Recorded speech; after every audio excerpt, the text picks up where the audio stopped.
Hi, welcome to Big Joe Phones Repair.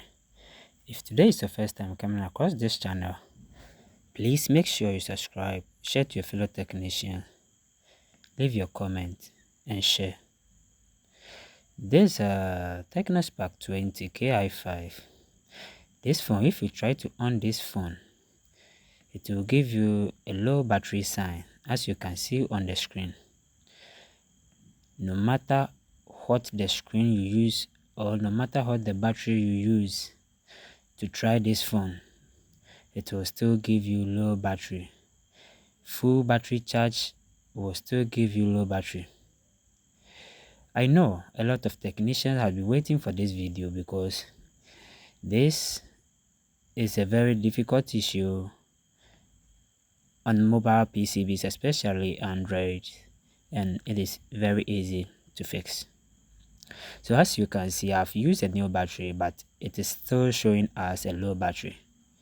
So let's dive in and see how we can troubleshoot this mobile PCB and fix this issue.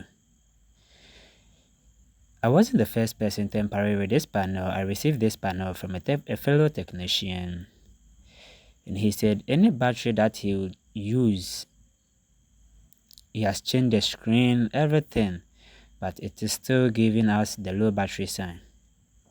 So let's continue with our troubleshooting. At first, we have to check our VBAT and see if there is any problem with the VBAT.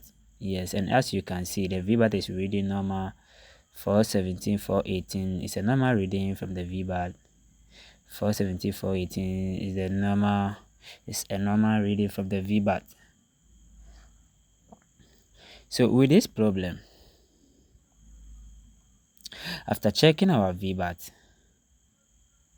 this problem is a problem of a disconnection of our VBAT to the power manager IC, which is the PMU.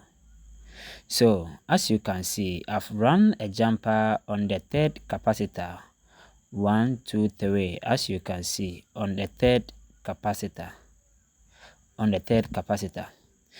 So let me explain further. That capacitor is a capacitor connecting the VBAT line to the PMU. It's a capacitor that connects the VBAT line to the PMU.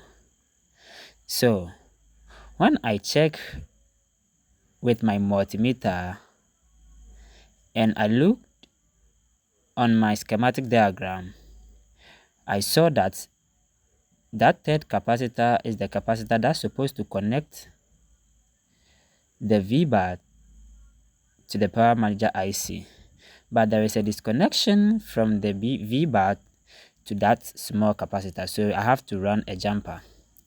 And before we can run a jumper, we have to locate where the VBAT connection is. Because I wanted to do it professionally, I can run a jumper from that capacitor, that's the third capacitor, straight to the VBAT of the mobile PCB, but I chose to do it in a professional way, of which I lay the jumper wire to the back of the PCB to locate the VBAT point of this mobile PCB. So as you can see, I've created a small hole to locate the VBAT capacitor near the charging IC. So at this place, we have to connect our jumper wire from the PMIC to this VBAT capacitor near the charging IC.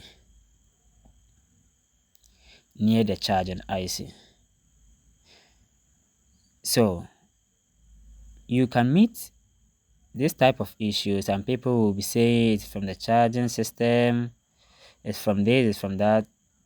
This is 100% fix from Big Joe Phones Repair.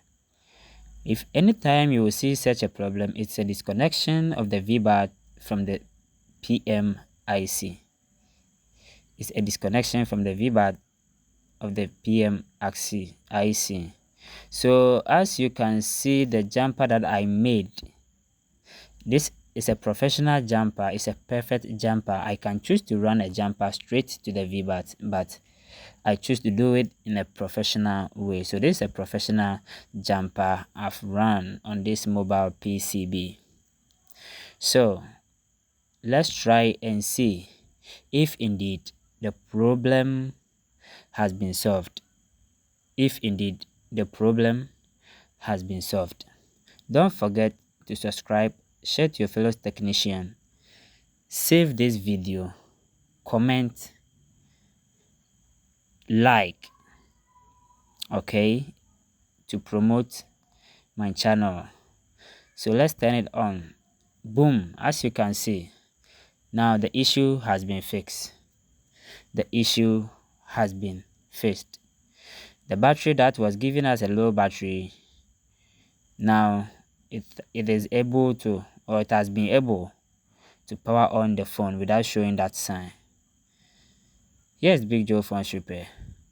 Subscribe for more updates on mobile repairing.